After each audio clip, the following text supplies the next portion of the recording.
మన పత్రికా సోదరులకు నమస్కారాలండి. ముఖ్యంగా చెప్పాలనుకుంటే బారు వ్యవహారం జరిగిందా ఇంకో వ్యవహారం జరిగిందా పక్కన పెడితే నేను జనసేన పార్టీ ఆఫీసులో మా వైఎస్ఆర్ కాంగ్రెస్ పార్టీ నాయకుల్ని మన జనసేన పార్టీ కార్యాలయంలో చాలా నీచంగా దుర్మార్గంగా వ్యక్తిగత దృష్టిలో దుర్భాషలు ఆడించారు.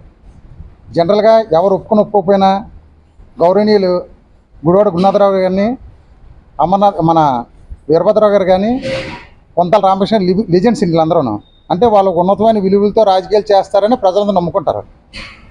అలాంటి కుటుంబాలకి ఏ రోజైనా సరే వీరభద్రరావు గారికి భయపడి రాజకీయాలు చేసే సందర్భాల్లో కూడా 99 కూడా కొంతల రామకృష్ణ వెన్నట్టు ఉంటే కష్టంలో సుఖంలో గెలిచి సంతోషించి ఓడిపోతే ఏడ్చిన రోజులు ఉన్నారు మాకు. ఆయన వల్ల ఏ రోజు కూడా రూపాయి కూడా మేము సంపాదించుకోలేదు. ఆయనకి రాజకీయ భిక్ష రాజశేఖర్ పెడితే మాకు రాజకీయ భిక్ష ఈయన పెట్టారు. మేము పార్టీకి సర్వీస్ చేశాక మాకు కౌన్సిలర్ పదవి ఇచ్చారు. నేను పార్టీ సర్వీస్ చేసిన మాజీ మంత్రి అమర్నాథ్ గారు అంటే గౌరవ కార్యక్రమం డైరెక్ట్ ఇచ్చారు. అంటే మేము చేసే సేవలు గుర్తించాలి ఇచ్చారు.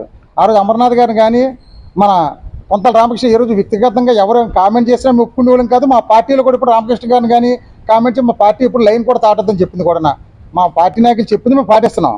మొన్న మేము ప్రెస్ మీట్లో మాట్లాడేది కూడా ప్రజా సమస్యల కోసం మాట్లాడడం మా జానీ గారు కానీ నేను కానీ మా రమేష్ తమ్ముడు కానీ అంతా పార్టీ సమస్యల కోసం మాట్లాడడం తప్ప ప్రజా సమస్య కోసం వేరే సమస్య మేము మాట్లాడలేదు. కానీ వ్యక్తిగతంగా అసలు నేనేం చేశాను, నాకేం చేశారు, వాళ్ళ సొమ్ము నేనేం తినేశాను. అమర్నాథ్ గారు వైఎస్ఆర్ కాంగ్రెస్ పార్టీలోకి వచ్చిన తర్వాత పార్టీ ఆఫీసులు టీలు కూడా సంస్కృతి స్టార్ట్ అయింది. కొంతల రామకృష్ణ ఇంటి దగ్గర టీ కానీ కాఫీ కానీ బిస్కెట్ కూడా మేము ఎప్పుడూ తినలేదు. ఎలక్షన్లో కూడా నాకు తోచింది నేను పార్టీ కోసం ఖర్చు నెవేళ 2014 అవ్వచ్చు, 2004 అవ్వచ్చు, 2009 అవ్వచ్చు.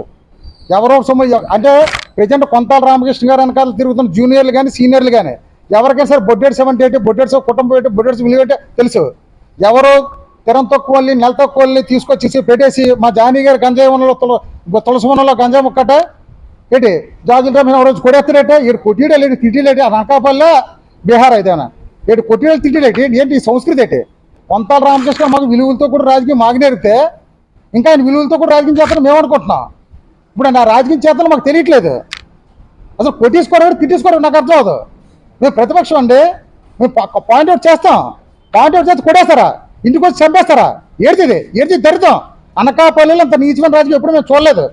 దయచేసి రామకృష్ణ గారు మీకు తెలియకుండా ఈ పని జరిగితే బహిరంగ సమావేశం చెప్పించండి. మీకు తెలియ జరిగితే మీరు కోల్పోయిన వ్యక్తి అవుతున్నారు. మీరు దయచేసి ఇప్పటికి కూడా మీరంటే మాకు గౌరవభావం ఉంది. మీ అల్లుడి గురించి ఇంకోళ్ళకి మాట్లాడుతారో మాకు లేవు. మా పార్టీలో ప్రజా సమస్యలు. థ్యాంక్ యూ, నమస్కారం.